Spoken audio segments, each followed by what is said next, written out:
everyone, and welcome to another episode of 1, 2, 3 Wrestling. I'm your host for the evening, Nick Slade, along with my number one minion. It's your cue. Introduce yourself. I thought you were supposed to say my name, and I appeared. Oh, okay. Say his name and he appears. I'm Kristen. I believe in Kristen. I believe in Kristen. There we go. Yeah, there we go. Now we're done with that. Yeah, no, we're not done with that. Okay. So as you can see, because I'm the host for eating, you can tell by the title, we're going back to the Impact Zone for TNA's, no longer Impact Wrestling, TNA's biggest show of the year. Yeah. Wow, you cut out so hard on that. Did I? Yeah, all I heard was "Bow, boy, hurry." Damn it. Damn freaking limiter. I know you're talking about Bound for Glory 2024, yeah. Don't you limit me. Bound for Glory 2024. Mm-hmm. So let's go ahead and get right into it. Talk about the road so far. The last TNA show we covered was Slammiversary, which was fun. And since then we've seen the TNA has been continuing their crossover with NXT, which has also been fun. Like Joe Hendry challenged for the NXT title, came up short due to shenanigans. Yeah. But since then, he's now going for the TNA World title, which we'll talk about that later on. So, but they're also we do have an NXT wrestler appearing on Bound for Glory. We'll talk about that when we get to that match. So the crossover's still going. It's been pretty interesting, and I've been enjoying it. I never thought I'd see a day when WWE and TNA would work together. That's crazy. So that's the world we live in today. So yeah. So TNA is now doing their biggest show of the year. And of course, this time of year, they also induct people into their TNA Hall of Fame, which we'll get to the two inductees this year. Both of them deserve it. Mm-hmm. So you want to go ahead and go into that right now, the Hall of Fame discussion? Yeah, sure, go on. So the two they're in Detroit this year, so it made perfect. The rumor, of course, they were going to induct AJ Styles, which would have been great. But from what I'm hearing, AJ doesn't want to be inducted in any Hall of Fame until he retires. Don't blame him. Which he's getting close to because of that fucking injury. Was that legit or kayfabe? Okay. To put it best, it was standard wrestling community sentence. It was a work that turned into a shoot. The way he landed was legit, was a work, but the way he tweaked it was actually legit, a shoot. Just came back, man. Yeah, he confirmed it earlier, I think last week on Twitter, that he's going to be out again for a little while. Damn it. Yeah. Poor AJ. Honestly, I would like to see him when he does come back. I think he should have one last run in TNA. I think that'd be really cool. Because I just want to hear his original entrance again. Like, get ready to fly. You are, I am. Hall of Fame inductions, Nick. Yeah, Hall of Fame inductions.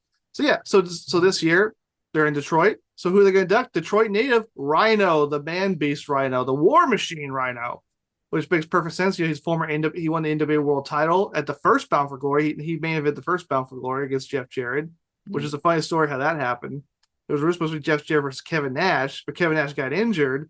So they did a last minute battle royal, which Rhino won, and he went straight into the main event and beat Jarrett to win the NWA title.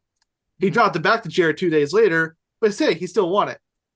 And then, of course, since he's been back, he also won the TNA Tag Team titles twice, and he's had a lot of great moments in TNA. So absolutely, Rhino deserves this honor. The second induction makes perfect sense. Bob Ryder. For those of you who aren't familiar with the name, Bob Ryder is one of the co-founders of TNA with Jerry and Jeff Jarrett, and it was actually his idea to start TNA because he saw when WCW and ECW went out of business. He thought he didn't want WWE to have a monopoly on the business, so he convinced the Jarretts to start up a new promotion, which would be a weekly pay-per-view promotion, which would become at the time NWA TNA, and eventually TNA with blackjack and hookers. Yeah, Vince Russo. Yeah, they did have Vince Russo. And Bob Ryder was with the company throughout the rest of his life. He unfortunately passed away in 2020. He battled multiple melanoma. Ooh. And he was originally was given 3 to 6 months to live, but his cancer went into remission. But unfortunately, the cancer did return, and he was found dead in his national home on November 25th, 2020, at the age of 64. And he's been referred to by TNA Wrestling as the heart and soul of the promotion. So absolutely, this is a well-deserved honor for Bob Ryder. Oh so, no, I agree, definitely. So what are your thoughts on Rhino and Bob Ryder being inducted into the TNA Hall of Fame? I've been watching OSW review. OSW reviews the YouTube channel. I follow. They do wrestling storylines by pay-per-views and stuff, and they just finished Main Event Mafia arc, the full storyline arc and stuff of that. So I do know some of Rhino's time based on what they found out about his time in TNA, and I'm happy for him. Like, yeah, we'll you and me will always forever know him where he started, which was mainly ECW. But like, I think if you can call TNA anything, it was his second home. Like, you can say WWE, but let's be honest, it was TNA. TNA was definitely his second home. He had a decent run in WWE. He won the US title. He won the hardcore title. So I think based on his ECW work and that, I think he also deserves to be in WWE Hall of Fame one day.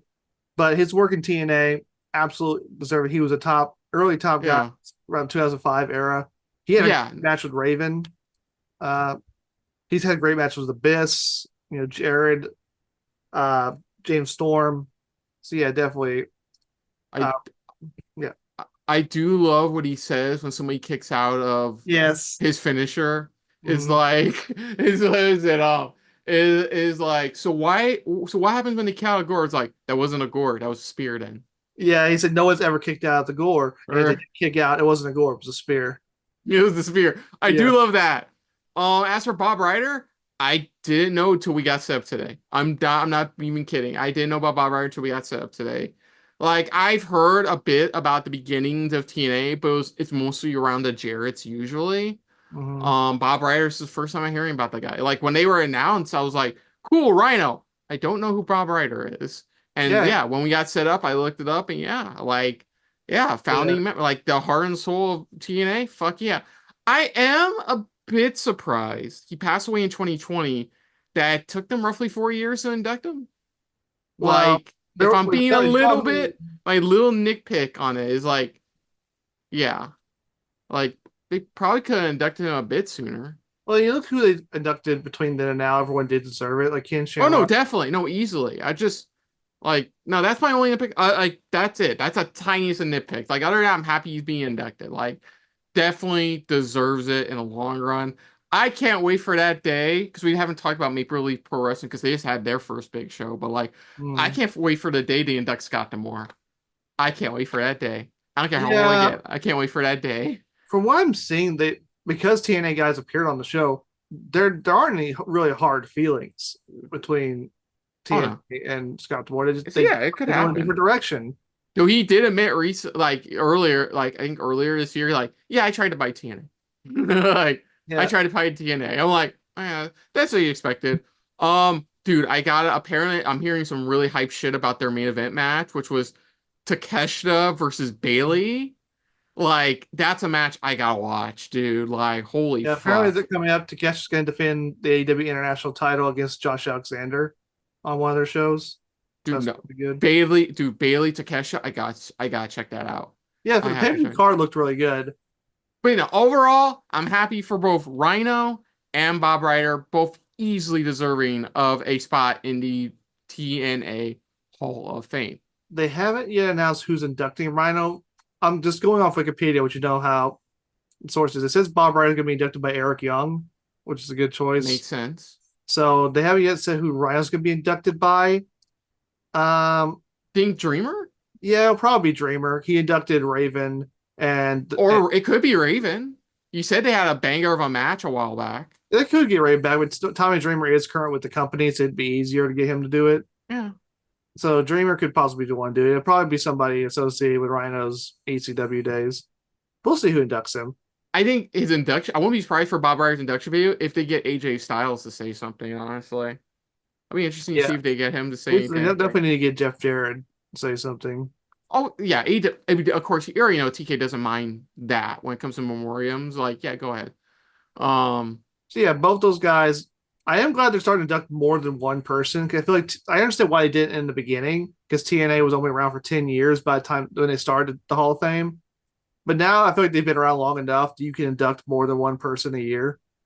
So like last year they inducted 3 people. This year inducting 2 people. Mhm. So I feel like they should go up to 3 or 4 next year. There's definitely because there's a lot of people in TNA history who deserve to be in there. Oh Like yeah, there's definitely like I mean, obviously like Styles is one of them. Kurt Angle's not in yet, is he? he was the second induction. Oh, okay. Definitely was it Styles? I already know Abyss is in there. I can tell you who's Um, in right now. Uh, Eric Young definitely is going to go in there yeah. eventually. Mhm. Like he was there.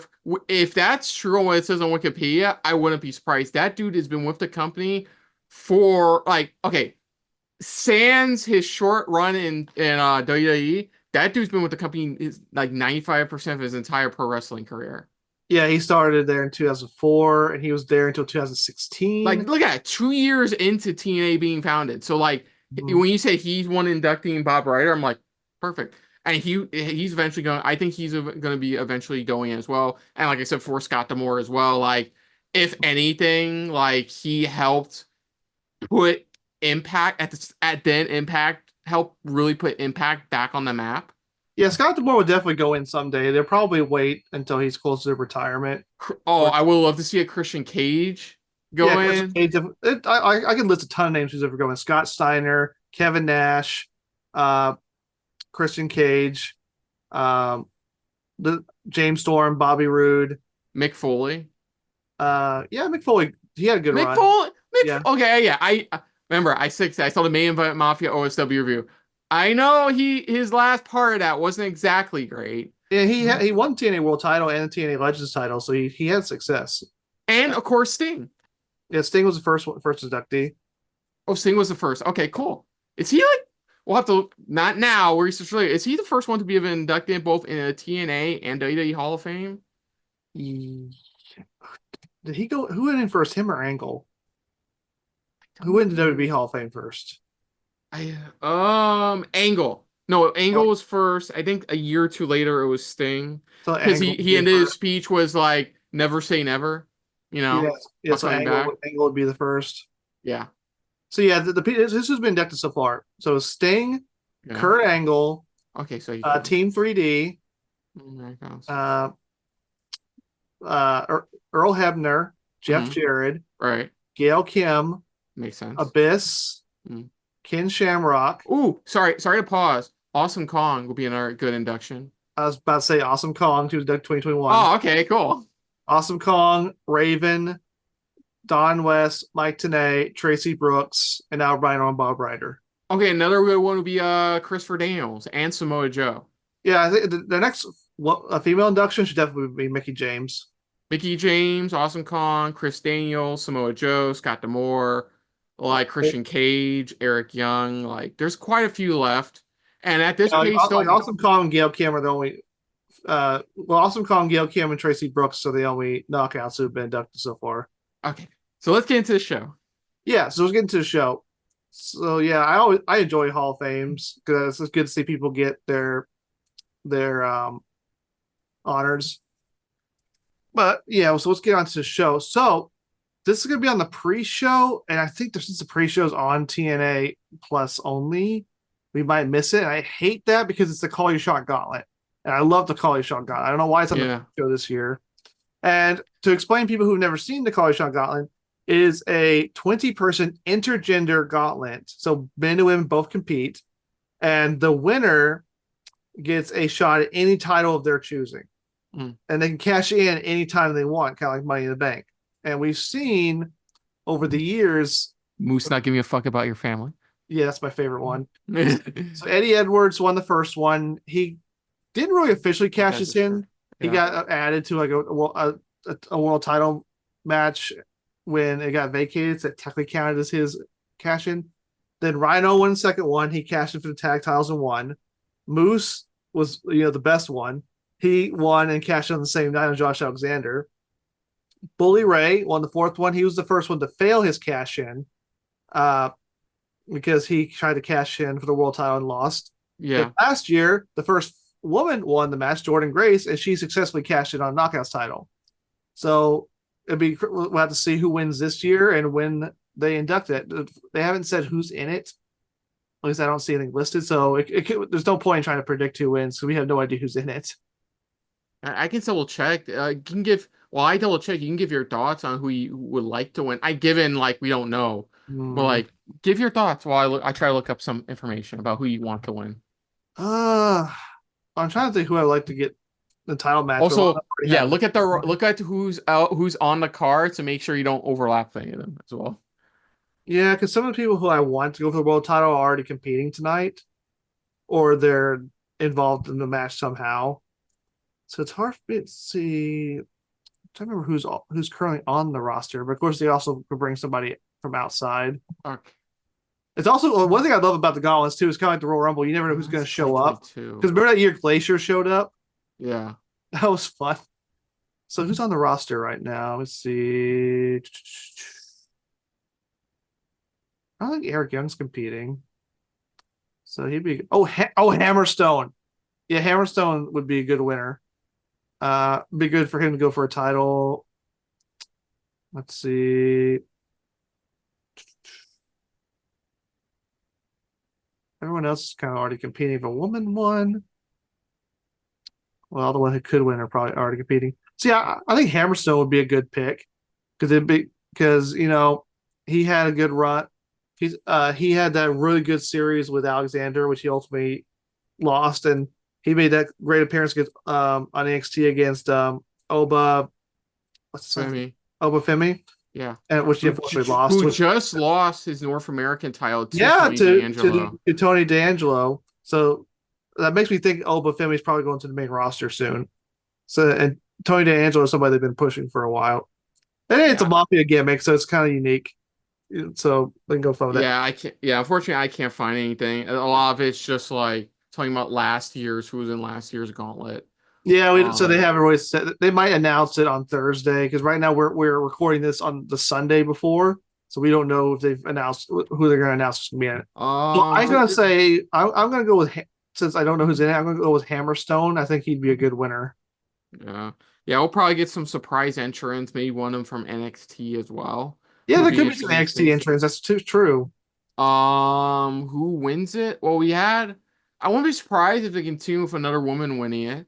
They haven't. I think it was an intergender Collier shot was the first time last year. No, it's always been Oh, intergender. it's always been intergender. Okay, cool. Yeah. Grace Um, is the first woman to win. I would say a woman. I don't know. Jordan Grace held on to that Knockouts championship for like nearly a year now. Yeah, she's Um, defending the title. yeah, I could maybe see a woman in cashing on Grace if she retains against Slamovich. But I don't know enough about the women's roster I think it would have to. to be a woman who's believable enough to throw a man over. But the two of the people who could do that, Grace and Slavers, are competing. Uh, So if AEW didn't mind, I would have chose Camille. Honestly, that would no, have been a cool match to I see don't, Jordan Grace versus Camille. I don't think TNA and AEW are going to be working with each other anytime soon. I know, a man can dream. She's supposed to have her first like singles, a big AEW match against Camille against Statlander, which should be good. But Um, Let me see. Yeah, this is difficult. I may just go with you and say Hammerstone because I don't have not kept up with the current roster of things, and they could throw a bunch of surprises. you Like want to I look up? remember the Bound for Glory Moose one, and fucking Kiss Demon showed up. Like, I know. Like Glacier showed up one year. It's fun. and is this the same one where like when it gets to the last two, then becomes a singles match? Yes, Okay, just want to make sure I don't want to like overstep my bounds of this because that was a cool like last year's was pretty cool. That was the one Bubba Ray won, right? that was the one Jordan Grace beat Bully Ray. Where Joy Bro beat Bully Ray, yeah. So that was pretty dope. If they do that again, that would be pretty cool. But I feel like shit. this year would be a good opportunity to get somebody younger who needs a spot. I think Hammerstone has been really consistently winning a lot lately, and you got to keep. I think he's a guy you definitely need to put momentum on. See, I would have said Josh Alexander, but he's already in a match with Maclin on the main card. Hmm.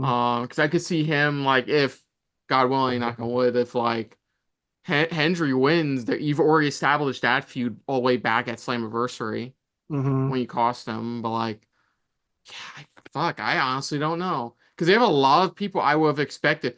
Like, And like you said, we don't know if anybody from NXT is going to show up. I could see an NXT person doing it, and I could see who from NXT though, because I know Hendry. Oh, you know what? I'll do it out of the left field one. Joe Gacy. Because Hendry has had a mini feud going off and on with Gallus on NXT. I could see it being Joe Gacy if Hendry wins the title at Bound for Glory. I can see it be Joe Gacy. No, not Joe Gacy. Oh no. I heard myself. Sorry, let me rewind. Sorry. Oh my God. You know who I'm talking about, right? The leader of Gallus. Yeah, because Joe Gacy's with the Yeah. Wyatt. No. I'm sorry. You know who I'm talking about, though, right? The leader of Gallus. What's his Joe name? Coffey. Joe Coffey. Thank you. Coffee. Thank you. Coffee? I don't know. It's Coffee. It's Coffee. Yeah. Joe Coffey. I see it. I'll do a left field. Surprise entrant. Joe Coffey wins it. It could be. It could be. So yeah, we'll see about that. So that's hard. Oh, It'd Ryan. I was surprised if Rhino's in this match too. be crazy if he won. Um, yeah, like But we said, past we him. have no idea who's in it, and anybody could show up. So we can only really guess. I'm Oh only yeah, going. it is. This is way more difficult than Royal Rumble because like at least with the Royal Rumble we can go. Okay, we definitely know. With here, it's not even that I don't even watch TNA. You watch, but you watch sparingly. It's like I don't know, honestly. It's legit like it could TNA has done this before and they've done it multiple times and they won't stop. It could be anybody. So that's why I'm just gonna say that's why I said Joe Coffey. Yeah, it could be it. All Joe right. Coffey will be my pick. So let's go ahead and move on to the main card. I hope we can find a way to watch the pre-show. Even if I had to do like Well, we can. Pre-show's free. It's just remember for us, it's like timing. Like if we show up at the right time before well, no, the I don't because I remember the pre-show used to be only on TNA Plus, but I don't know if it's on YouTube again. So we have to figure that out. it probably will be. I'll check later. I'm pretty sure we And can if it is on watch TNA it. Plus, we can probably do a free trial just to get that match. Yeah, we'll be fine. Okay, Next so match. next match: Joe Alexander versus Steve Maclin. Did you just say Joe Alexander? Did I? You said Joe Alexander. I thought I said Josh. You said Joe. Okay, you kept talking about Joe's. That's probably why. So Josh Alexander versus Steve Maclin, which this is an interesting matchup because these two have an intense history with each other, but now the roles are reversed, with Alexander being the heel and Maclin being the face. So let's talk about how this current matchup between them has gone. So after losing to Joe Hendry at Victory Road, Josh Hmm. Alexander returned TNA on September 26th Impact, addressing Eric Young, who had tried to steer him on the more righteous path. He initially seemed to heed Young's advice and offered to walk into the back with them, only to attack him and proclaim the person he is now as the one he needs to be. Steve Hmm. Maclin, who promised to stand by Young after the two faced off at Emergence, tried to interfere, only to be stopped by the tag team Sinner and Saint, which is Judas Icarus and Travis Williams, who aligned with Alexander. So they're now a trio. Hmm. The trio would later unite under the name the Northern Armory. Oh, that's a good name. The Northern Armory. On the October 10th episode, Alexander defeated Young thanks to interference by the Northern Armory before leading an assault that ended with Alexander hitting Young's knee with a steel chair. It was also revealed that the Northern Armory attacked Maclin backstage to prevent his involvement. The following week, Maclin called out Northern Armory and got into a heated exchange with Alexander before the trio executed an attack on Maclin, tying his hands behind with zip ties. TNA will announce a match between Maclin and Alexander will be made official for Bound for Glory. So now Oh. Alexander, he turned heel at Slammiversary, and since he's been on a mission. He's no more Mr. Nice Guy. And Maclin has been kind of like on a road of redemption now. Like he's been hanging out with Eric Young. Eric Young's been sending him in the right direction. So now he's the face, and Alexander's the bad guy. So what do you think? I'll give Macklin. Like it definitely feels like this will continue building him up as a uber babyface, as you say, because yeah, he's been like the last time I saw him match, he was like a mega heel. Now he switched roles. They flipped the crusty doll switch. Yeah, Um, I'll give the Macklin. That should be a good one. yeah, I'll go Yeah. with Quinn because I do like Alexander's now like a big heel. He was a face for a while. Hmm. So, but he just came off that feud with Joe Hendry. Could they go back to that feud? Sure. But I say you have Maclin win this one because you can do stuff with Maclin after this. So I'll go with Maclin as well. Awesome. All right. So here we go. So next up for the TNA X Division title, Oh, Mike Bailey versus oh, El Hero del Vikingo. who's finally back from fucking injury. Uh, So last we saw, so let's go over what's been going on with the TNA X Division title real quick. Let me okay. go the history for that. How Mike Uh, Bailey got the title back. wait, Mike Bailey lost the title? Yeah, very briefly. Hold on. What? Wait, so wait, after Slammiversary, Yeah, he he won lost his it. anniversary, held Yeah. it for 41 days. He lost his Zachary Wentz in an Ultimate X match at Emergence in August. That match also involved Hammerstone, Jason Hodge, Laredo Kid, and Riley Osborne. I just realized why they did that because Wentz had a match against Yeah, Wesley on that. Wentz Was had, it he knows NXT's Wentz had Heat the title. Wave? Yeah, it was Heat Wave. Yeah, Yeah. so 2 weeks later at Victory Road in the September, Mike Bailey won the title back from Zachary Wentz. And I think it's Wesley interfered in that match. I'm trying to remember. Probably did. Yeah, so Mike Because, Bailey had championship since September. He's held it for 35 days. It's his third reign. And so now, let me get back to where it was. So yeah, on October 15th, TNA announced on their website that AAA wrestler El Hero del Vikingo would make his return at the company Bound for Glory. His match would be announced 3 days later on Impact, where a video package revealed he would challenge Mike Bailey for the X Division title. So this is going to be a hell of a match. oh, fuck yeah. Like, we haven't seen, like I said, Vikingo's been out for a while. He's just been recently having a comeback again. So, like, Mhm. yeah, he had to relinquish his title. I think it was Yeah, his he was the well, longest reigning champion held for 833 days. yeah. Yeah, it's still technically undefeated in that, right? Technically. But it should be a good one. Bailey to retain. It's gonna be a banger, but I'm picking Bailey to Yeah, retain. Vikingo's a guest appearance on here. Bailey's Yeah. only had the belt back for a month. And so, yeah, I'm going Mike Bailey to retain, but it's going to be a great match. Mm. So let me find the next one because I'm not going in exact order as Wikipedia, so I'm going up and down. Well, would next be the Knockouts World Tag Team Championships? Yeah, I'm trying to find if there's an entry on it so I can. Well, I'll say that while you look it up. So next up we have Spitfire, which consists of Jody Threat and Danny Luna defending their Knockouts World Tag Team titles against Rosemary and NXT's Wendy Chu. Now, As I I can talk mentioned, about the second half of this. So yeah, Rosemary made her NXT debut not too long ago. Lost, but apparently found this weird bond slash relationship in Wendy Chu. I know that much on the NXT side of things. So that's why they're kind of a tag team now. so yeah, to set this up, last we saw Slammiversary, the champions were Alicia Edwards and Masha Slamovich. They lost the titles to Spitfire at September's Victory Road. Uh, Alicia Edwards was not cleared to compete storyline wise, so she was replaced by Tasha Steele. And the stipulation was a Spitfire lost. They would have to disband the team, but they ended up winning the titles for their second reign. Mhm. And you mentioned the fact that Rosemary and Wendy Chu have formed this crossover alliance, and now they are challenging for the titles.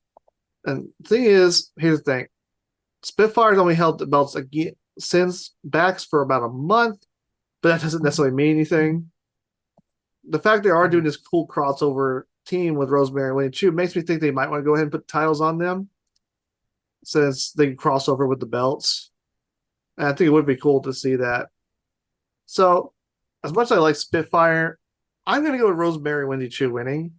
That would be interesting. That would be a shock. And a current NXT star holding a TNA championship. Tag Mm-hmm. team technically, but like still Yeah, like it's a belt that's, still important because, TNA is way better with their women's division than most companies. well, with that being said, I'm gonna go with what you said about why Vinkingo's probably not gonna win the X Division title and apply it to here. I'm gonna say Spitfire retains. Yeah, Wendy Spitfire. Chu is well, Rosemary is TNA, but Wendy Chu is still technically WWE/NXT. So like, Yeah, Yeah, but I feel like they could have a short run and they could cross over with the belts because is it maybe. because we've got Bound for Glory's on the same weekend as Halloween Havoc. It's like the next night. Yeah, I mean that. I mean, I look at it this way. I agree with you on that front. I still think we could see maybe the Spitfire show up on NXT. That hasn't stopped like Hendry or Uh, Wentz or Trey Rosemary. Miguel from showing up. Like it's possible. Like let's be honest, you and me are thinking the same thing with a main event match. We want to see the TNA World Title on NXT on WWE programming. Like Yeah, we'll be honest, Hendry's gonna be in that Royal Rumble. I'm calling it now. Hendry's gonna be in that Royal Rumble next year. There's no doubt in my mind oh he's gonna yeah. have a stare down with He's John already basically Cena. confirmed because some jerk on Twitter was trying to say Henry's momentum has ended in WWE. He said, wait 3 months. Dude, we know what we want. We want Hendry to have that stare down with John Cena. That would be a good match. I hope that Dude, does happen. what an honor it would be to have, think about it. One of the last matches of John Cena's career is against Joe Hendry of all people. Yeah, I fully believe once Hendry's contract with TNA is up, WWE is going to grab him. I do think WWE really Oh yeah, want. honestly I'm thinking the same thing with Jordan Grace because I Yeah, believe her contract's coming up too. that's one thing that kind of irks me about this crossover because it does feel like WWE is using it for as a talent as a poaching thing. But TNA is also getting some things out of it. I do wish they would send TNA more higher ranking stars because TNA is sending NXT their How best. dare you say that about Wendy Chu? I mean, she's not like the champion or anything. Also, I definitely want to start seeing more crossover. I would like to see crossover between TNA and the main roster. That would I feel more. okay, so right now there's a report that Perth Australia is wanting another pay-per-view, WWE pay-per-view, which apparently Mhm. WWE is going to oblige them with next year. Yeah, it's gonna be late next year. They said. Dude, I would kill for it to be Worlds Collide. Like a Worlds Collide of like super card. Yeah, That would be dope. honestly, what I wanted them to do with AJ Styles was him to do a TNA invasion. He'd be the perfect guy to do it. But sorry, back to the match. So we're on disagreement on this is our first disagreement one. Well, Yeah, technically our second. If we're going with the color shotgun. But yeah, I'm going with Spitfire retain. You're going with Rosemary and Wendy Chu to pick up the win. yeah, that's think it'd be cool. Yeah. Well, we'll see what happens. I think I'll be happy with it regardless. Hmm. So next up, continuing with the knockouts for the TNA Knockouts World Championship, Jordan Grace defends against Masha Slamovich. So these two do have a history with each other. Like Slamovich has tried to take the title from her in the past and not Yes. succeeded. So yeah, here we go. This actually mentions it. At Bound for Glory 2 years ago, Jordan Grace retained the TNA Knockouts title against Masha Slamovich, breaking the latter's then undefeated streak. So this is a rematch from 2 years ago, Bound for Glory, a Bound for Glory rematch. 2 years later, on October 10th, Impact, Slamovich, now a babyface after breaking her alliance with the System, teamed with Grace and NXT wrestler Sol Ruka. Am I pronouncing that right? Soruka? Yeah, you got that right. To defeat Rosemary, Tasha Steelz, and NXT's Wendy Chu, although there were signs of tension between Grace and Slamovich. Later in the show, Grace searched for Slamovich backstage, finding a mural of death warrants, pictures of TNA knockouts crossed out in blood, save for Grace's, in Slamovich's locker room. Grace then called out Slamovich to ring, challenging her to her knockouts title match at Bound for Glory. Slamovich, believing Grace was keeping her close and defeating her 2 years ago, accepted before handing Grace a death warrant. TNA would later make the match official. So Slamovich didn't fucking around. She's got death warrants, damn it.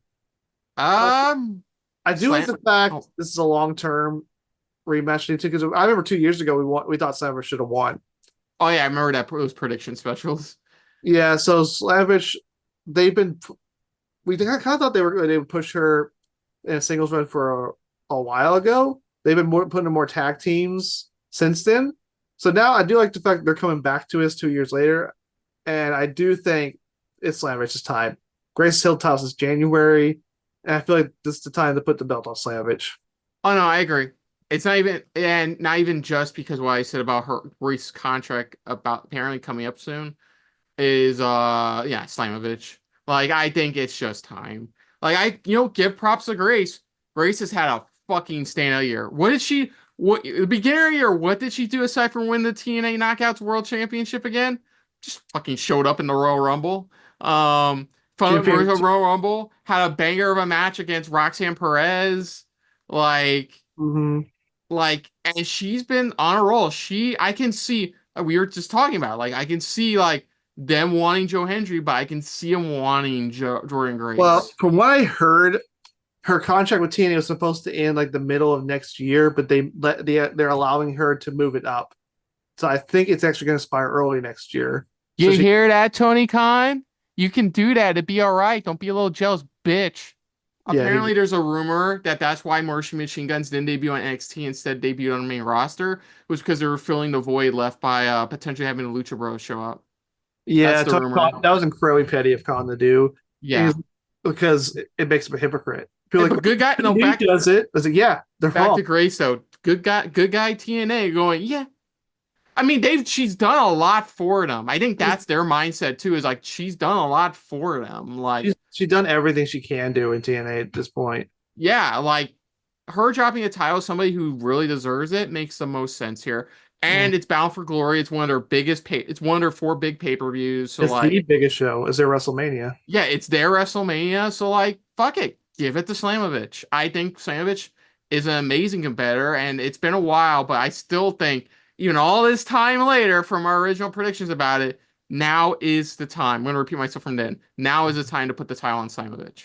Mm-hmm. All Yeah. right, we both agree on that. So next up, we have a triple threat full metal mayhem match for the TNA World Tag Team titles with the current champions, the System of Brian Myers and Eddie Edwards, defending the titles against the Hardy Boys, Matt Hardy and Jeff Hardy, and ABC, Ace Austin and Chris Bay. So to explain real quick why the System has the titles back, because we saw, remember at Slammiversary. Yeah. Let me get back to where it was. So yeah, at Slammiversary, ABC won the titles. But then back in September at Victory Road, a lot of things happen at Victory Road. The System won the titles back in a rematch. So now let me get to the went too far back. Let me get to the road so far for this match. Where am I at? Let me see. Oh, Here it is. I'll say Here some it is. stuff for you. Got it. Oh God, the Hardys are in this? Oh shit. Did you not hear this? I said the Hardys were in this. I'm sorry. You know what I think is with the Hardys, I just blink out on them. When you said the Hardys, I heard. The I'm Hardys, they've like, been doing very good TNA. Like they said Jeff's been doing good. Honestly, the cleanest Jeff's been in his career were the times he was in TNA. Obviously, not that infamous match with Sting. It was after that where he decided to really get clean.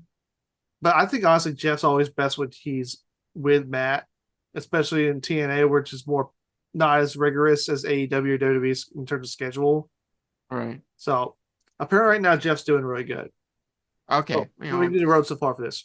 okay, On the September okay. 12th episode of Impact, the Hardys defeated Brian Miles and Eddie Edwards of the System in a tag team match. However, the following night at Victory Road, the System regained the TNA World Tag titles from ABC. Okay, why does TNA do this nearly every fucking time? Like, they have a moment, they enjoy the moment for 2 seconds, and then not 1 second later they take it off them. Well, the Hardys won, and then the System won next night. So in the following month, while the System dealt with Mike Santana, ABC and the Hardys debated over who should get the next opportunity of the tag titles, as ABC was owed a rematch, but the Hardys did beat Brian Myers and Eddie Edwards prior. On the October 10th Impact, a match between the two teams was interrupted by the System, and exhausted Santana Morel would come out again and declare that not only would the System defend the titles against both the Hardys and ABC, but also make it a full Metal Mayhem match, which is kind of their version of TLC, but it's not really a ladder match. Basically, if it's made out of metal, it's legal. Yeah, we because this is not the first time we've talked about Full Metal Mayhem match on this. Yeah, basically, only objects that are allowed, only was it foreign objects that are allowed in this match are all metal based. Which counts tables because it has metal on it. Yeah. But I'll explain to the audience out there who may not, because we only have some people out there who may never watch a TNA show before. They were trying to be clever. They were just trying to be clever with not calling it TLC. This is their way of calling it a TLC match. Well, they can't call it that. So but I think Full Metal Mayhem's a good name for it. No, exactly. That's what I'm saying. Yeah. So basically, they're doing the whole, these two teams were facing each other for a number one contender match, but the heels interrupted, thinking it would cause no challenger. And then authority figures like, oh, no, you're facing both of them now. It's like, I understand why heels do that. Why do heels interrupt number one contenders matches? Like they think that they're just not they're gonna get a night off. They do that. No, the authorities are just gonna make you fight both of them now. You idiots. Well, yeah. Do you So want to talk about who's going to win this? yeah, it could. I don't know. I don't think they're gonna put it. I don't have to put it back on ABC. I could see them putting it on the Hardys for one last run. This really could go to honestly any of them because the system hasn't held for that long since they won it back. But ABC didn't have a long run with it before, and the Hardys haven't had a run for a long time. And this is kind of like their swan song in TNA. They're probably gonna be their last run. I Uh, guess I would. Yeah, I guess I would. Okay, I don't think the system's winning. I think it will probably be down to Hardys or ABC. yeah, I'll get the Hardys. I yeah. I think think the you're Hardys. right. They're gonna give the Hardys Yeah, one last run. yeah. One last run, probably a short run, probably until they're like their last. What was it to their last Impact Plus pay-per-view event by the end of this year? Probably lose it then. That'd be final resolution. They probably lose that final resolution or something like that. But yeah, They can hold it maybe for two months. ABC. Yeah, they could do that. So yeah, I'll go with the Hardys winning. Yeah, I I'll mean, go with Hardy's winning this as is well. their style of match. Yeah. Um, they're legally distinct style of match. Yeah. Yeah, okay. At least we both agree on the Hardys. Yeah. All right. So let me find next one. Oh, here we go. So next up is Mike Santana versus Moose. Moose. Moose. So let's talk about how this happened. Since returning to TNA at Rebellion, Mike Santana has aimed to win the TNA World Title, held at the time by Moose in the system. As such, Moose in the system, which is Brian Myers, Eddie Edwards, JDC, and Alicia Edwards, along with Moose, did what they could to ensure Santana would not get a world title opportunity. They cost him his World Slammiversary qualifying match on July 4th episode of Impact by having JDC attack him and lose by countout. After Slammiversary, Santana would be involved with numerous matches and altercations with the system, Moose in particular. On the August 15th Impact, the system attacked Santana backstage before his match with Moose, and despite Santana's resilience and insistence to have a match, he still lost. Over a month later, Santana gained retribution on JDC by defeating him in a Texas death match, only to again be attacked by a Moose. Santana would invade the system's locker room the following week and attack them with a chain. On the October 10th Impact, Santana called Moose out, declaring he was never going to be safe as long as he was around. Moose would come out while flanked by personal security. Santana claimed that he and Moose were similar and that they both had hard upbringings, but stated that Moose forgot where he came from. The system then ambushed Santana before he was saved by the Hardys and ABC, to which Santana officially announced Moose and Santana would have a match at Bound for Glory. Okay, I would say Moose. I was halfway through. I'm like, oh, Moose.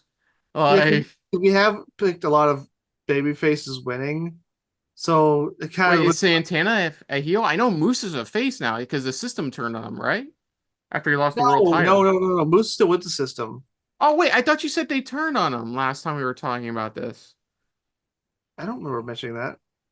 I could have sworn you said somebody was like they turned on Moose or something like that. No, I don't know what you're talking about. No, Mike Santana's the face, Moose is the heel. Oh, Did you not hear me how Moose and the system kept beating down Mike Santana for like the past few months? well, no, I heard that, but that's why I'm asking the question. I'm like that. I thought Moose was. No, You know what? It's probably Mandela effect. I'm probably thinking you said that when actually you didn't say that. yeah, I Um, don't know what it could be. um, I mean, I think if we're having the system lose the titles, I think the Yeah, leader of the system should probably still win. I guess that's a yeah, but they have been pushing Mike Santana as a singles competitor, and he has been getting beaten down by the system for months. But the thing is, it's possible to have a babyface heavy win rate on this card. It is Bound for Glory. Is the end of the year run. Mhm. And Moose has already had a good year, like holding the TNA title for the second time. So honestly, I'm actually going to go with Mike Santana because I feel like they're pushing him right now. I guess yeah, I'll go with Santana. Like I said, I'm sorry, I am completely misremembering that part. So I apologize on that. You're Like fine. I could have sworn at some point you told me Moose turned like they turned on Moose and I shit. didn't read that too fast. Did I? I was just trying to get through it. No, I got the gist. Like they've been beating down Mike Santana. Mike Santana has basically said, "Hey, you know, you forgot where you came from," and Yeah. like, and I never have, so I challenged you match at Bound for Glory. Yeah, I got the gist of it. All right. So I'm going with Mike Santana. Who are you going with? Santana. All right.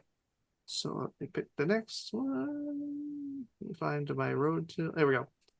So next up, we have PCO versus Matt Cardona in a Monsters Ball match for both the TNA Digital Media title and the International Heavyweight Wrestling Championship, which was brought back by AJ Francis, and PCO won both titles at Slammiversary. So let me tell you how this match came about. And the yarn. So Okay. on the, because you remember like they've been doing this thing with PCO and Steph DeLander where he's like, the whole monster and love like Beauty and the Beast type thing, and Steph DeLander is the valet of Matt Cardona. So on the August 1st episode of Impact, Matt Cardona made his return TNA, crashing the wedding ceremony between PCO and Steph DeLander by attacking PCO with a cinder block. Since then, Cardona has repeatedly targeted PCO to take back DeLander, who he deemed as property, because he said by contract he technically owns her, which bad guy talk. Slavery. No, okay, don't you have to say it.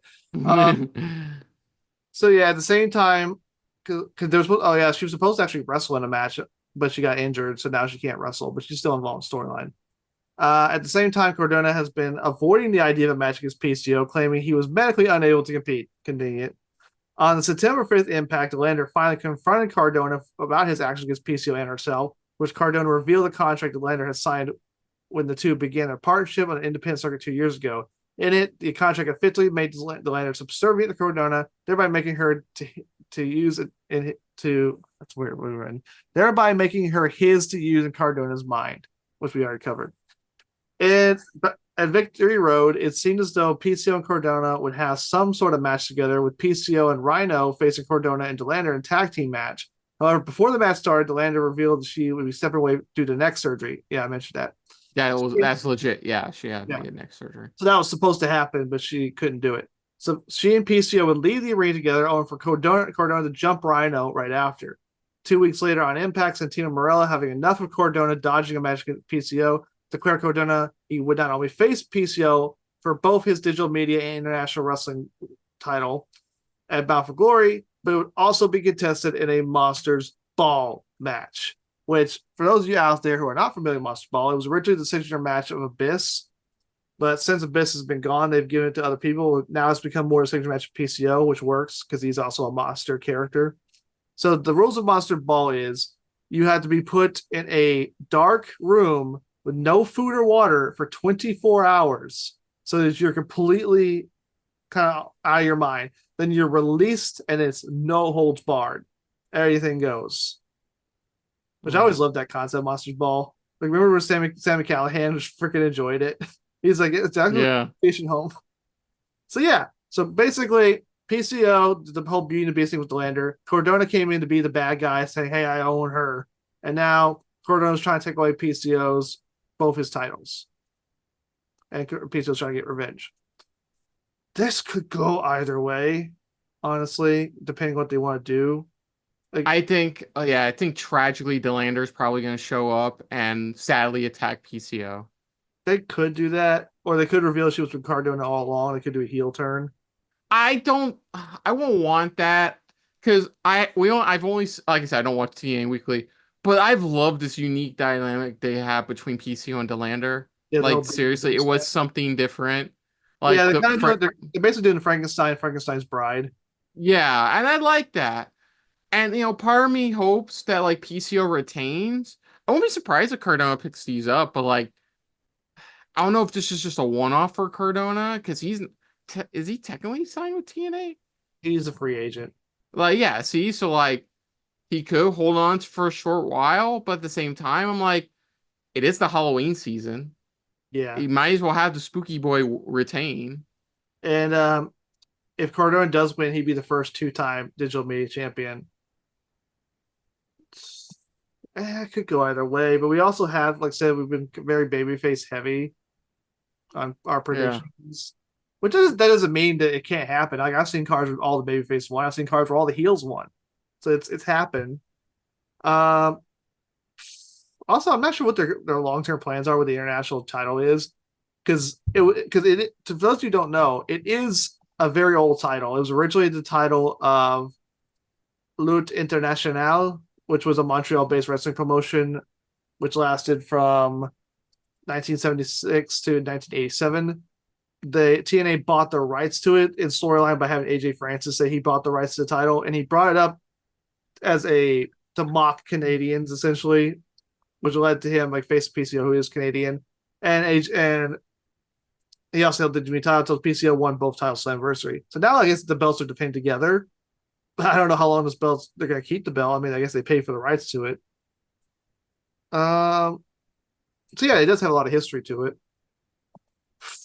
I don't know. I'll go PCO retaining. Yeah, Like I said, Halloween Boy, Spooky Bollocks. I'll give it to yeah. PCO Cardona retaining. is a free agent. Yeah, I'll go with PCO. Go with a little happy ending. Him and Delander. Yeah. Because she's more full time with TNA than Cardona is. You have to explain though. It's like it would be kind of confusing when you see other indie shows that Cardona was still enters with him. That's why I see sometimes on indie shows when you follow multiple promotions, and one promotion, two guys will be enemies, and another promotion, they're tag team partners. Yeah, I think didn't that happen with I think it happened once with shit. He's a member of the system. Oh, Eddie Edwards. I just saw it on my screen. Eddie Edwards. Didn't they do that once with Eddie Edwards and like him and a buddy of his were feuding, but then like literally the next month they were in a tag team together. Yeah, that's what you kind of think about. A lot of promotions have their own continuity, but nowadays with the internet, they try to be consistent. Yeah, but PCO to retain is fine. It should be a fun match. Yeah, I'll go with that. Yeah. All right. So next up, we have our Main event event of the evening. For the TNA World Title, Nick Nemeth defends the title against Joe Hendry with special guest referee Frankie Kazarian. Wow. Wow. It looks like AEW's not the only one that fucking overbooks their world title matches. This one kind of makes sense though. So let's go. I know, I get why. Like that part I get why, because Frankie Kazarian has a past, has been dicking over both Nemeth and Joe Hendry. So like, Yeah, so let's do the road so far real quick. go on. So in September 19th edition, it's real quick. Last time we saw on anniversary, Nick Nemeth won the TNA World Title in that multi-man match, last pinning Josh Alexander. So originally, the idea was they were going to put the belt on Alexander, and Alexander was going to lose to Hendry. But they decided that the Alexander-Hendry feud didn't need the title, and they wanted to go ahead and put the belt on Nick Nemeth since he didn't win at Rebellion. So now they decided to go this route with Nemeth and Hendry. So on September 19th edition of Impact, Joe Hendry declared his intention to challenge for TNA World Championship after defeating Josh Alexander by submission Victory Road. Frank Kazarian interrupted him and denounced his victory by accusing him of using a protective cup to avoid loss. Yeah, God forbid you wear. What? Seriously? The one time I'm sorry to pause on your road so far on this, but seriously? Yeah. So yeah, because Josh Alexander tried to hit him in the balls and he was wearing a cup. Why wouldn't you wear a cup? For an object, he gets flagged for wearing a protective object. Like, fuck off. Yeah, he's a heel though. Kazarian did demand a title shot against TNA World Champion Nick Nemeth until Director of Authority Santana Morel announced that Hendry and Kazarian would compete in a match on the following Impact, the winner becoming number one contender for the title against Nemeth at Bound for Glory. The following week, Hendry defeated Kazarian after the match was restarted to become the number one contender for the title, confirming his title match against Nemeth at Bound for Glory. However, on the October 18th edition of Impact, Kazarian confronted Nemeth and Hendry, announcing he will be the special guest referee for their match in the event. Now, this is I was wondering how good this would be between Nemeth and Hendry, not because the match won't be good, but it's a face versus face. Because I always thought it kind of would have made more sense for Hendry to win off a heel, but that's where you have Kazarian. Yeah, So now it is a face versus face match, but now you have a heel who hates both of them as the referee, which adds a little bit of intrigue to this match. Okay. So obviously, I think we both agree Joe Hendry's winning. Hendry somehow. Dude, I remember I told you I'm watching OSW back in August. They bring up because they were on the finale of the main event Mafia arc, and they brought up the match Nick Nemeth had against Josh Alexander and how for that Iron Man match and how the crowd went dead after the bell rang. Like, good match too. Ooh, I I saw the last half of it. I thought it was fine for what I saw. But like, if you don't have the crowd invested, what the fuck are you doing? It's also hard to do an Iron Man match in a modern day wrestling because No, no, no, it is not. I think if anybody has proved that, it's AEW. Has proved that's you on can do it if the story's right. if the story is right, but it is overall, especially when you do it on TV or pay per view like that. Now, I do think most of the time it is like you can make an hour long match work, Mhm. but it's not easy. It's not easy to make an hour long match work because people's attention span are not what they used to be. They're just not. Okay. So And go on. I like, yeah, has it worked before? Absolutely. I'm just saying it's much harder nowadays than it used to be. Is the point I'm just making. Let me ask you. Okay, sorry, quick aside.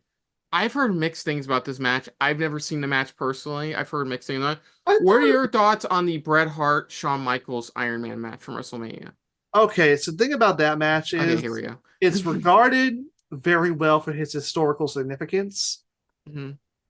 But if you actually go back and watch it, there are instances where the match really slows down Mm. because it was one of the earliest Iron Man matches. I think it was like the second one. I think the first one definitely on TV. And they were trying to figure out how to make it work. There's different multiple instances where there are definitely moments in the match that are really good, but there are other matches that where it really slows down. And when most people talk about it, they talk about the ending, which Josh, the boyhood dream has come true for Shawn Michaels. Um, yeah, that's a match where it's historically good, like historically significant. It's like Hogan Andre WrestleMania 3. Yeah. Historically significant, not a great match, but yeah, that's basically say it's an okay match. Both if you look at it overall, but it's historically. Okay, I was just curious. No, yeah, Hendry. Like Kazarian's being added because like we need to look like there's some kind of odds against him. The thing is, how do Um, you get Kazarian to count the three for either of these guys? Like, what makes me think? I think he's going to get knocked out. Another referee's going to come in. That's like they might do that spot, Probably. or He could pull a Christian Cage. Remember, this is how he wound up with the all-in ladder match for the trios titles. Is like he was Christian Cage's special guest ref and called the match for double knockout. Mhm. He could dick him over hard. Yeah, but this is the main event of Bound for Glory. Also, it could be Kazarian may just hate Nemeth more than Hendry and decides more dick him over. But that kind of would taint Hendry's And, win. And and you then even if Joe Hendry wins, like then we're holding our breath because like of the call your shot gauntlet. Like we're holding our breath on yeah, that you always front. do have to worry about that, which does make the Collie Shot Gauntlet pretty cool. But Uh, yeah, it's Joe Hendry. I'm sorry. It's just one of those things like we won at Slammiversary. It didn't have a Slammiversary. Reportedly, it wasn't going to happen at Slammiversary. They I know had what. no plans for Hendry to win it. They just put him in because, well, he's Joe Hendry. Like, Yeah, it's clear they want him to win on in a singles match on the biggest show, which yeah. makes sense. So I partly believe the plan was always put the world heavyweight title on Joe after his extreme surge in popularity during the summer. Mm-hmm. Like, so yeah, I am definitively saying Joe Hendry. Like, it's like, look, I watched the guy. I didn't watch the guy, but I knew the guy was in WCPW. Mm-hmm. And like when he was there was nothing. I wouldn't say he wasn't unique. There wasn't much about him. It wasn't until like he turned heel, he did start doing a lot more of those music videos that he started getting a lot more attention on. And then and I can't I'm fine with saying this. It was thanks to TNA for signing him, giving him that shot where he really got known. And look where he's been this entire year. He has shown up multiple times on WWE programming. There are people talking about him showing up at the Royal Rumble next year. Like, It'd be great if he showed up as TNA World Champion in the Royal Rumble. and I think that's honestly, I think that's what they're gonna do. I think he's gonna retain it hard to kill and like maybe lose it at Rebellion next year, but I think he's going because remember, sorry, for context, Royal Rumble next year is February 1st. Is Mm-hmm. next year. First time it's not in January, which is interesting. Yeah, but it's only like Um, off by one day, which is yeah, it's a technicality, but it's technically history. But anyways, yeah. like no, I see him winning here. Like it's no doubt in my mind. He is one of the biggest stars right now, and if they don't pull the trigger now, I've lost I've lost some faith in TNA. Yeah, with Nick Nemeth, I understand why they wanted to give him a run because Yeah. he is a big name who decided to sign with them. But I do feel like holding him from Slammiversary to Bound for Glory is a good run. It's a decent run. He's had some good matches with the belt, but now I feel like Hendry's their homegrown guy that they need to put the rocket on right now because eventually he is going to go to WWE. I think that's clear what they're going to do with that. So you definitely want to take advantage of having Hendry. And damn, Hendry man has worked hard. Like a lot of people think he's like just some overnight success. He's not. I've been following him for several years. He has busted his ass. He debuted 2013. I'm trying to think exactly when he started this gimmick. I think he did start in What Culture Pro Wrestling. Yeah, he started because he was local hero Joe Hendry. Yeah, well, what that was. If you understood the context of that, that's And right. then eventually, like, yeah, he turned heel, and that's where he really started building the gimmick we know him now for. Yeah, Yeah, and that's where, like I said, TNA can kind of call it home. He's homegrown because let's be honest, it's because of TNA. It's probably the Indies and then transitioning to TNA. I Mhm. don't. Yeah, if he wasn't on TNA, I don't think we would ever see him on NXT programming, like Yeah, at all. yeah. Like he was definitely big in Britain, that like his home country, and this is actually his second run TNA. He had a run in TNA from 2018 and 2019 where he teamed with Grado and has had a bit of a short run, not much there. But when he came back to TNA in 2022, they gave that long run of the digital media title, and they've been slowly pushing him up the card. And I think they've done a really good job with Hendry, pushing him up and giving him Mhm. that spotlight to where WWE would notice him. And now he's getting those. He got those spots in NXT. Hendry's definitely a guy to watch over the next several years. I think he's a really he can go all the way to WWE. I think he win WWE title, a world title in WWE. I think he's that I good. I think it'll be interesting if Ethan Page shows up and attacks him after he wins. Because Ethan Yeah, Page, no, because no, let me reiterate. Ethan Page has won a rematch, won a number one contenders match for an NXT title next week's Halloween Havoc. Well, technically this week's Halloween Havoc. yeah. It's like Halloween Havoc is the night after Bound for Glory. So is it? I thought it was. It's this Tuesday, right? Or is it next Tuesday? no. No, Halloween Havoc's pay per view this year. No, no. I know it's a pay-per-view this year. I'm saying, is it after or before Bound for Glory? After it's on 27th. Bound for Glory is on 26th. Halloween Havoc's on 27th. Okay. I mean, I still could still see it. Like, I could still see, like, I still think they're gonna try to do some kind of North reunion, honestly. I think they I should. know Alexander has a match. He's already part of a stable, but like, I could see it. I could still see it. Yeah, if you want to do that and have, but you gotta first finish off the thing with him and Trick Williams and Halloween Havoc, which I feel like I don't know why they're doing a third match between the two. I feel like we're just really stretching it out. I don't even know. Honestly, with that short prediction, I don't know who's gonna win that. Honestly, like you I could just give it back to Ethan Page because Ethan no Page, Trick just got it back. I don't think Trick's gonna have a long title run. The second one, I yeah, I think think. I Oh, think go he's gonna on. lose. But I think the best person for him to lose to be Wesley, which they might do that at. I don't know. Right now, it's either gonna be Wesley or Obafemi. Because Oba, like I said, Oba just lost to North American. He technically has a TLC match at Halloween Havoc.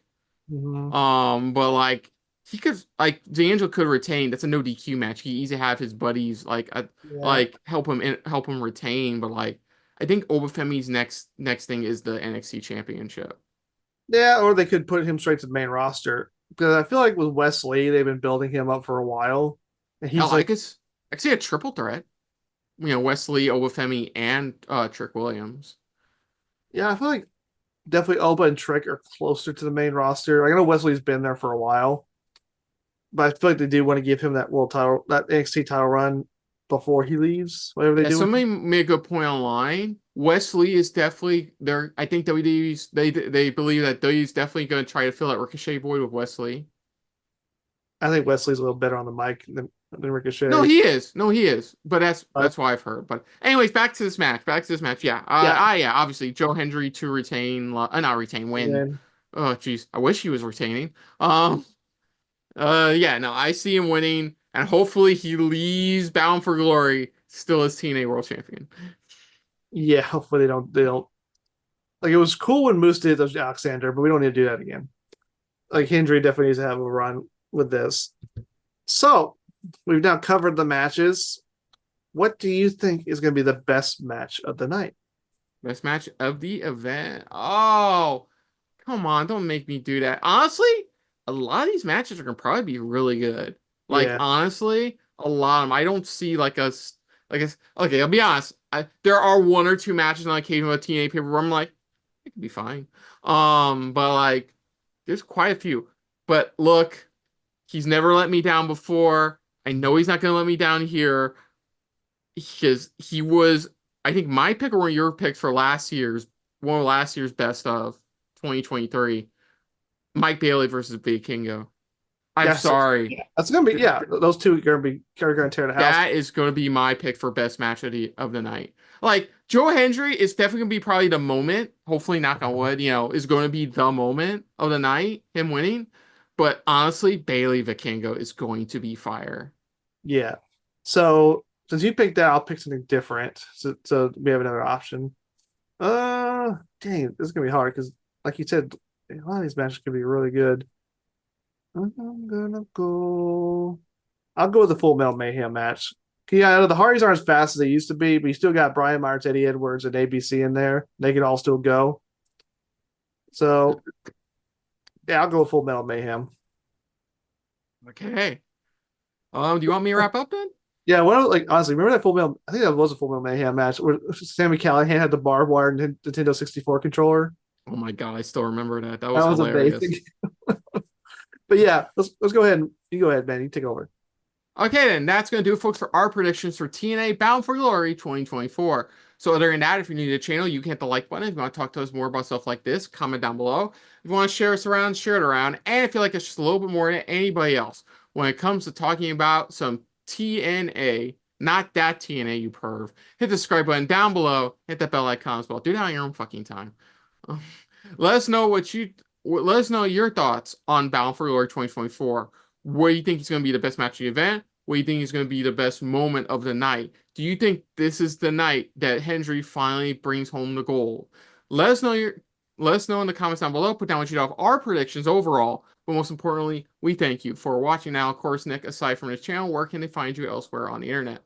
Well, you can go find me on the social medias. You can check me out on the Facebooks, the Instagrams, the XX Twitters, babies. So yeah, go ahead and find me on the socials. Like, follow, subscribe, all that stuff. Cool. And you can check out our reactions to last year's Bound for Glory right here on the channel. You can also check out our last wrestling pay-per-view reactions, which was to Wrestle Dream 2024. Funny thing I didn't realize I was watching a review that bit brought up. Man, Jim Ross gave no shits in that main event match, especially near the end. Like, oh, fuck. But yeah, check out our reaction to that and me and Mo's explosive reactions to the return of Rico, which I just still can't believe I'm saying that now. Hey, it technically got you a point. Technically got me a point. I did lose my predictions title. I think I got third. But it's fine. I'll get back. Got a chance to regain it for what's to be the next one? Survivor Series. No, full year. Full year. Yeah, full year. Yeah. But yeah, check those out. Our last TNA, or if you want to check out our last TNA pay-per-view in general, you can check out our Slammiversary reactions to that. What a hell of a moment during that main event match. That was one thing. Yeah, comment. Yeah, just check that all out. But yeah, and also our pal Mo, you can check him out on his socials at AfroMoBro.